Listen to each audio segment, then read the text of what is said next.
Hi hello everybody எல்லோருக்கும் வணக்கம். நான் உங்கள் வேதை கார்த்திக். 2024ஆம் ஆண்டு ஆங்கிலத்தின புத்தாண்டு நன்னாள் வாழ்த்துக்களுடன் ஏன் இந்த பதிவு வந்திருக்கோம் அப்படின்னா, அதாவது குரல் தேடும் குயில் பாட்டு சீசன் 5க்கான ரிசல்ட் அனௌன்ஸ்மெண்ட்டுக்கான பதிவு தான் இது.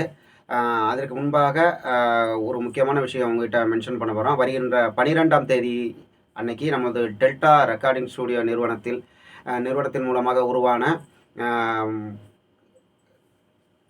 கானா கபில் காதல் கானங்கள் 4K மியூசிக் லான்ச் நிகழ்ச்சியானது தஞ்சாவூர் மாவட்டம் ஒரத்தநாடு வட்டம் கண்ணுக்குடி ரோடு ஹோட்டல் பாரம்பரியம் அருகில் மிக பிரம்மாண்டமான ஒரு இசை வெளியீட்டு விழாவாக மிகவும் சீரோடு சிறப்போடு சீராய்ந்த பொலிவோடு நடைபெற இருக்கின்றது.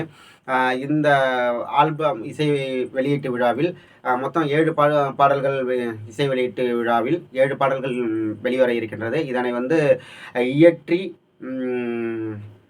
பாடலை பாடி தயாரித்தது யாருன்னா, நமது ஹோட்டல் பாரம்பரியம் உரிமையாளர் மதிப்பிற்கும் மரியாதைக்கும் திரு கானா கபில் சார். இந்த அத்தனை பாடல்களுக்கும் இசையமைச்சது ஜீவசிவன் சார் அவர்கள். மற்றும் இந்த இசைக்கு பின்னணி அதை மிக்சிங் பண்ணது இசைத்தாசன் அவர்கள்.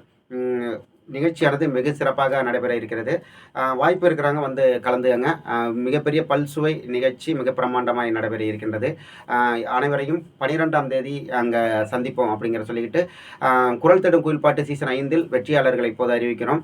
3வது இடத்தில் வேதாரண்யம் கருப்பம்பலத்தை சேர்ந்த மாதேஷ் அவர்களும், 2வது இடத்தை வேதாரண்யம் தென்னம்பலம் அதாவது செண்பகராயநல்லூரை சேர்ந்த தனலட்சுமி அவர்களும், முதலிடத்தில் மன்னார்குடியை சேர்ந்த நித்யா அவர்களும் வந்திருக்காங்க. அவர்களுக்கு எங்களது டெல்டா ரெக்கார்டிங் ஸ்டுடியோ நிறுவனத்தின் குரல் தேடு குயில் பாட்டு மூலமாக நன்றியை தெரிவித்துக் கொண்டு, முக்கியமான அறிவிப்பு என்னென்னா, இப்போ இதுக்கு மேலே வர்ற கண்டஸ்டண்ட்டுக்கு அன்பான அறிவிப்பு என்னென்னா, உங்களுக்கு வர்ற லிங்கை தயவுசெய்து உங்கள் ஃப்ரெண்ட் சர்க்கிள் ரிலேஷன் எல்லாருக்கும் ஃபார்வேர்டு பண்ணும்போது அவங்க நம்ம சேனலை சப்ஸ்கிரைப் பண்ண சொல்லுங்கள். ஏன்னா நீங்கள் அடுத்த கட்டத்துக்கு போகும்போது அப்போ தான் அவங்களுக்கு நோட்டிஃபிகேஷனில் உங்களோட சாங்ஸு போகும் அப்படிங்கிறத மிக்க மகிழ்ச்சியோடு தெரிவித்துக்கொண்டு, மீண்டும் சீசன் 6க்கான ரிசல்ட்டில் சந்திக்கும் வரை உங்களிடமிருந்து பிரியா விடைபெறுவது உங்கள் அபிமானத்திற்குரிய வேதை கார்த்திக். நன்றி, வணக்கம், ஜெய்ஹிந்த்.